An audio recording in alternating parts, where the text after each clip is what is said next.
Bonjour chers auditeurs, aujourd'hui j'avais envie de vous présenter une rencontre inspirante. Je vais vous présenter donc Jérôme que j'ai rencontré il y a quelques années déjà.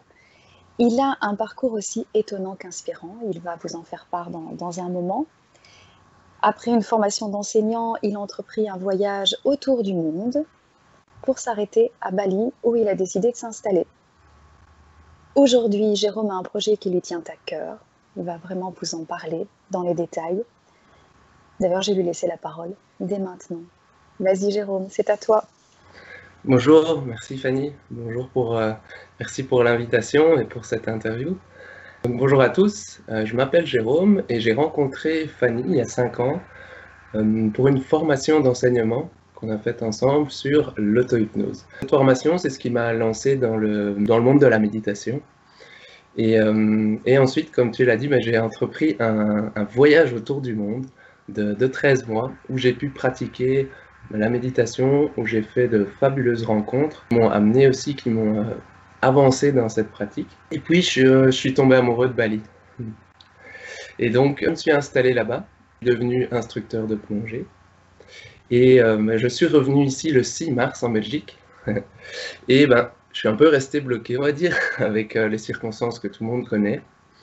Et je me suis dit, en étant ici, j'ai envie de créer quelque chose, de me lancer un peu sur le web, parce qu'on était tous bloqués chez nous, et pour continuer à aider les gens. Et ici, mon objectif, c'est d'aider les parents à rendre leurs enfants plus calmes, plus apaisés, à travers les écrans, malgré que ce soit à travers un écran. Donc, mon objectif, c'était ça, c'est d'apprendre ou de faire méditer les enfants. Et donc, j'ai utilisé la méthode qu'on a apprise, la méthode d'auto-hypnose, pour créer une histoire. Cette histoire, il doit avoir une intention. Donc, je me fixe un but. En méditation, on parle d'intention, qui va servir à l'enfant. Donc, ça peut être, par exemple, prendre conscience de son corps. Ça peut être tout simplement, comme la première vidéo, le premier jeu que j'ai fait, ça peut être de voyager pour se relaxer. Donc là, on a l'option relaxation. On peut aussi prendre une intention de prendre conscience de son corps, donc en faisant un body scan, donc un scan corporel avec le jeu de la coccinelle. Et donc, je me fixe ce but, je me fixe une intention, et ensuite, j'interroge mon inconscient, c'est ce qu'on utilise en auto-hypnose, et je le laisse faire cette histoire. Il faut savoir que notre inconscient, c'est un enfant de 6 ans, et donc il va m'emmener là où il veut, et l'histoire va se créer dans mon inconscient. Et ensuite, quand j'ai fait ceci, je reviens bien sûr, ça c'est toujours important de revenir grounded, on dit en anglais, donc sur terre. Et ensuite, je m'enregistre, et le but est là de guider les enfants à travers cette histoire pour atteindre le but de la méditation, donc l'intention. Donc mon histoire a été faite par mon inconscient, par un enfant de 6 ans, et donc j'utilise l'aspect ludique pour faire méditer les enfants. C'est génial en fait. Tu fais appel à ton enfant intérieur, exact. Tu te fais confiance, oui. et tout arrive. Et tout arrive, c'est vraiment ça le mot. Tout me vient, donc je n'ai pas besoin de réfléchir pour faire l'histoire. Je réfléchis au but, je me fixe l'intention, et puis ça me vient. Et ensuite, je mets en place le cadre au début du jeu. Ça, c'est très important pour que l'enfant soit en sécurité, confortable. Quand je parle de sécurité, c'est voilà, qu'il y ait des règles du jeu quand même. Et à l'intérieur du cadre, je laisse l'espace totalement libre à l'enfant pour mettre en place son décor. Donc ça veut dire qu'il peut refaire le jeu autant de fois qu'il veut. Le fil conducteur est bien sûr le même parce qu'on a un but, une intention à atteindre, mais le décor peut toujours changer en fonction du moment. Donc tu es un guide, tu laisses la liberté, vraiment. Voilà. Le but est pour moi d'être guide. Donc je me suis intéressé, je me suis renseigné quand j'ai eu cette idée-là sur Internet pour voir ce qui existait. Il existe beaucoup de méditation sous forme de podcast ou bien sous forme de petits dessins animés avec des images animées. Et moi, je voulais faire quelque chose de différent, c'est-à-dire de me filmer moi, parce que quand on parle de méditation, on ne sait pas souvent ce que ça représente. Donc je voulais que autant les parents que les enfants aient une image de moi qui est en train de méditer. Euh, donc on me voit en train de méditer, en train de faire l'histoire dans mes vidéos, et je guide l'enfant à travers l'histoire qui a été créée par mon enfant intérieur. Et donc c'est vraiment des suggestions. Donc je pose des questions, pendant que je m'enregistre, l'histoire se refait dans ma tête, et je pose des questions. Quelle couleur vois-tu? Peux-tu imaginer une prairie? Peux-tu sentir le vent?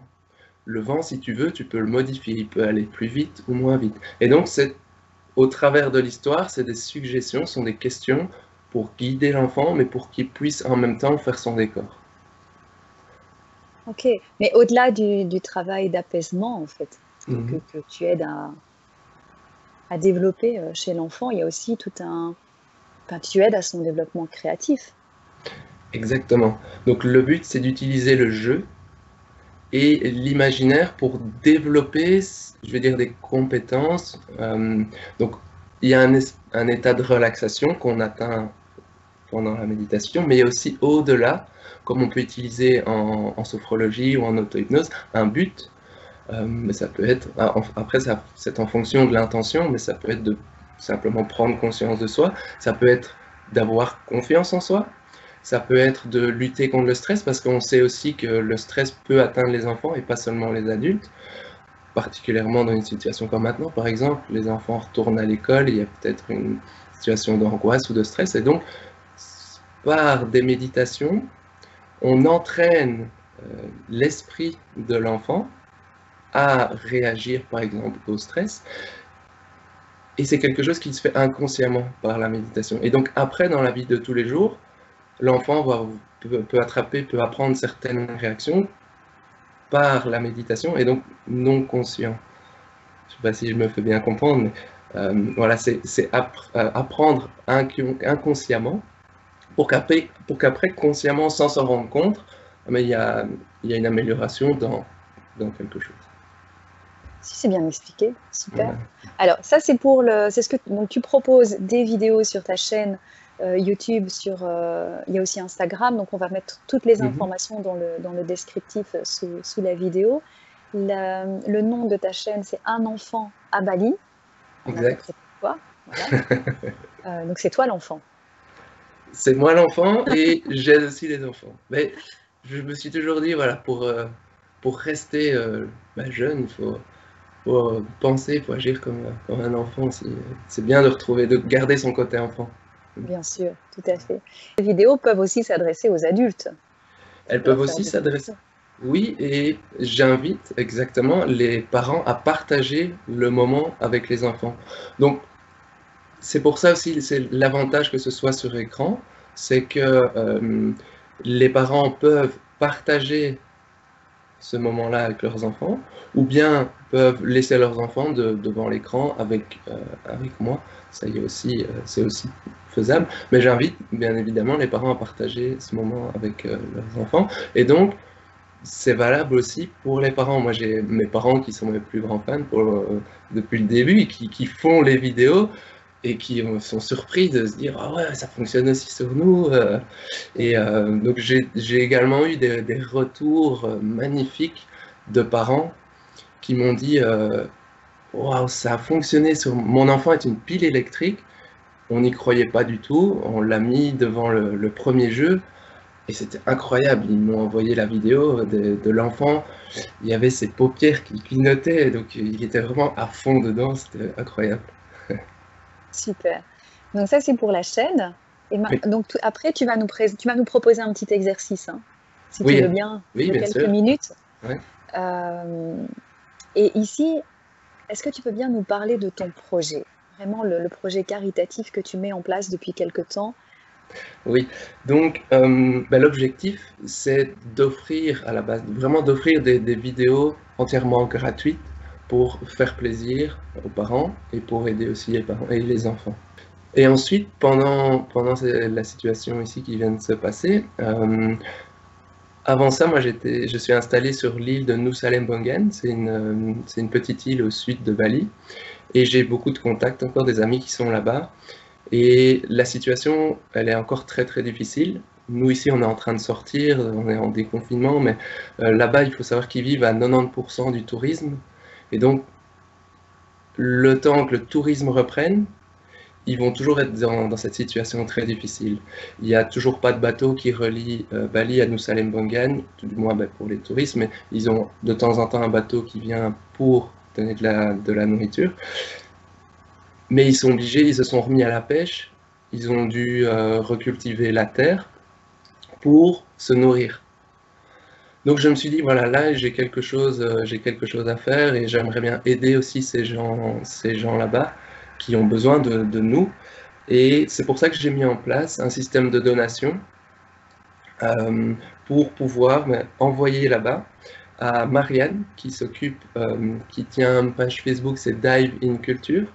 Et Marianne est associée avec des locaux sur place, sur l'île, et eux vont directement dans les familles qui sont en difficulté. Donc il y a un petit village sur l'île, mais il y a des gens qui habitent en dehors du village. Donc des gens qui habitent en dehors, des gens qui ont perdu leur famille, voilà, des gens qui en ont vraiment besoin, eux vont personnellement dans les familles, ce qui permet d'aider ces gens-là, que ce ne soit pas toujours les mêmes qui reçoivent aussi la nourriture. Et donc, on pourra mettre le lien aussi, si tu le veux bien, en dessous de la vidéo. Les parents qui regardent les vidéos de méditation pourraient, en échange, faire une petite donation. Donc, tout va être expliqué sur la page du pot solidaire que j'ai créé. Et ensuite, les donations seront entièrement reversées sur place là-bas à Marianne, qui va acheter des packs de nourriture pour aller distribuer aux familles qui en ont besoin là-bas. C'est bien de donner la possibilité à nous de participer à ce projet. Comme tu le dis, tes vidéos sont gratuites, ça prend aussi du temps. Bon, on a bien compris que tu le faisais aussi avec beaucoup de plaisir. Ouais. Et, et, et voilà, là, il y a un but pour aider les personnes dans le besoin. Exact. Et je pense aussi, ça peut être pas mal si les parents peuvent aussi, on peut conscientiser les enfants. On peut par exemple leur dire, ah, on va jouer à méditer. J'aime bien le mot jouer, on va jouer à méditer, et en même temps, on va pouvoir aider un autre enfant qui est à l'autre bout de la terre. Donc, on peut avoir une idée aussi comme ça de conscientiser, de responsabiliser les enfants par ici aussi. Ok, en tout cas, je te souhaite, je vous souhaite, parce que tu as une équipe avec toi là-bas, je vous Ouais, souhaite vraiment du succès dans cette entreprise pour le bien-être de toutes ces personnes. merci. Et en ce qui concerne l'exercice, que vas-tu nous proposer maintenant? Je vais jouer le jeu, hein, je vais faire appel à mon enfant intérieur, ça va lui faire du Ouais. bien. Mhm. Euh, alors, Donc, dis-moi. je, je vais mettre en place un petit exercice pratique qu'on pourrait utiliser le matin avec son enfant avant de partir à l'école. Donc, c'est un scan corporel. L'idéal est d'avoir fait la longue vidéo sur le jeu de la coccinelle, parce que là, l'enfant va apprendre la technique, mais après, on peut réutiliser cette technique beaucoup plus rapidement. Donc, ça peut être juste avec le cartable sur le dos, donc ça peut durer 1 minute, quoi, hein. On peut demander à son enfant d'imaginer une coccinelle qui vient se poser sur la tête. Okay. Ensuite, cette coccinelle va voyager sur le corps, de la tête vers les pieds. Tu vas nous faire, je t'interromps, mais tu vas nous faire l'exercice là? Là, tu poses le cadre. Je pose le cadre, ouais. Après, je peux vous guider. Donc, la coccinelle va traverser le corps et ça va permettre de prendre conscience, donc ça c'est l'intention, de prendre conscience de chaque partie de son corps. Et comme ça va permettre de réveiller son corps. Ok, super. Ok. Et avant donc de te laisser faire, c'est vrai que c'est une question d'entraînement. La méditation, que ce soit pour les adultes ou les enfants, il y a un entraînement et ça devient de plus en plus facile. Exactement. Donc plus on va refaire l'exercice, plus l'esprit il va déjà savoir ce qui va se passer, et donc ça va être beaucoup plus intense. Et tu n'as pas l'impression qu'avec les enfants, c'est quand même plus rapide? C'est Ils ont beaucoup plus plus rapide. Ouais, ouais, ouais, ouais, un c'est état de beaucoup. conscience modifié, hein. Ouais, c'est ça, c'est ça. Ok, allez, écoute, je vais retirer mes lunettes pour être plus à l'aise. Et là, on se laisse guider par toi. Donc, il n'y aura pas de musique. D'habitude, tu fais un Euh, accompagnement avec une musique? Pas oui, je mets spécialement. une petite musique sur l'enregistrement, mais ici, voilà, je vais faire ça sans musique. On a déjà essayé, mais c'est compliqué. Donc, on va faire avec le Ok, silence. ok, Allez, bien. vas-y, vas-y. Donc, si vous souhaitez, vous pouvez fermer vos yeux ou les garder ouverts. Vous allez imaginer une coccinelle qui est dans la pièce et qui va venir se poser sur le haut de votre tête. Quelle couleur a votre coccinelle?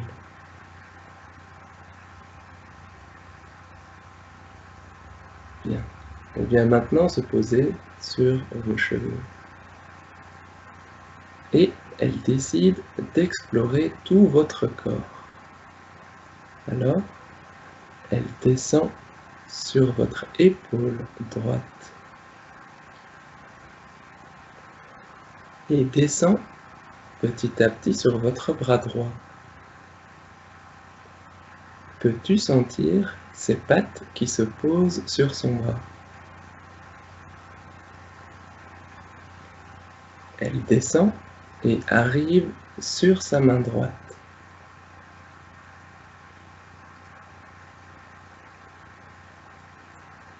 Elle décide maintenant d'aller explorer l'autre main. Et pour ça, elle déploie ses ailes et s'envole. Et se pose sur ton autre main. Elle remonte le long du bras gauche jusqu'à l'épaule et puis se laisse glisser jusqu'au ventre et arrive au niveau du nombril.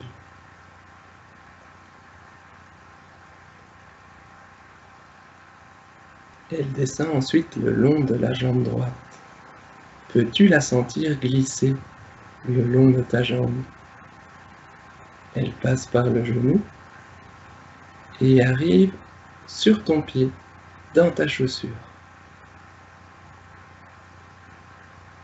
Là, elle peut te dire comment c'est. Est-ce que c'est chaud ou froid? Est-ce que c'est sec ou bien humide?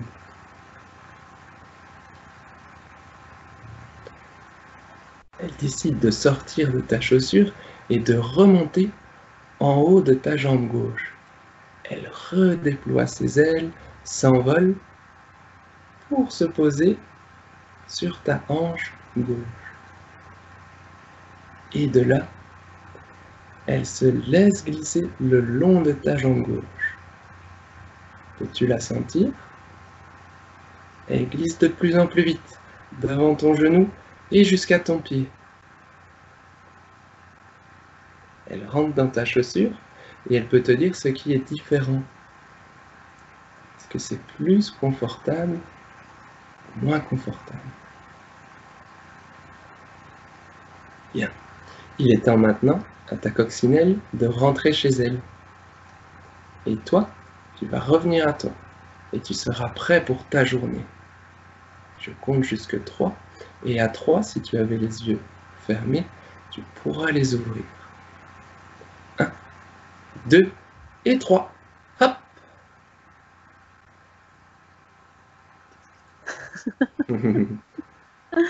Alors, Super.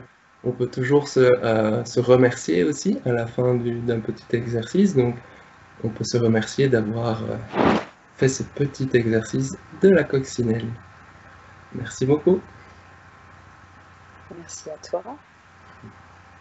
Donc, vous voyez, C'est- Mhm. vous voyez que ça peut être rapide, ça peut même être plus rapide encore. quand on a appris la technique du scan corporel, voilà, ça fonctionne super bien pour prendre conscience de chaque partie du corps. Oui, c'est un retour à soi en fait, c'est comme un Exactement. ancrage. Exactement. Ok. Bon, je pense que l'essentiel a été dit. Je n'ai pas vraiment d'autres questions à poser. Je te remercie vraiment d'avoir partagé ce moment avec moi, avec nous. Avec plaisir. Je te souhaite vraiment beaucoup de succès. Qui l'aurait cru il y a quelques années quand on s'est rencontrés, qu'on a fait un ou deux exercices ensemble, qu'on allait tous les deux prendre des voies différentes. Je pense qu'on a fait confiance tous les deux à notre créativité. Je pense ça aussi. Exactement. Exactement. On a fait confiance je veux dire, à la vie. Et quand on fait confiance comme ça peut nous mener à ce qu'on désire. Tout à fait. On a des cadeaux merveilleux, c'est vrai. Exact. Ouais. Merci. Merci à toi. Toutes les informations seront mises dans le descriptif pour que vous puissiez rentrer en contact avec Jérôme qui vous répondra rapidement. Voilà. Donc, je m'arrête ici. Je me permets de t'embrasser. Virtuellement, on peut. Hein. Oui. Voilà. Que tout aille bien pour toi, que tout aille bien pour vous, chers auditeurs. Et je vous dis à bientôt pour une prochaine rencontre inspirante. J'ai déjà une petite idée de qui ce sera. Je vous embrasse. À très bientôt. Au revoir à tous. Merci. Au revoir.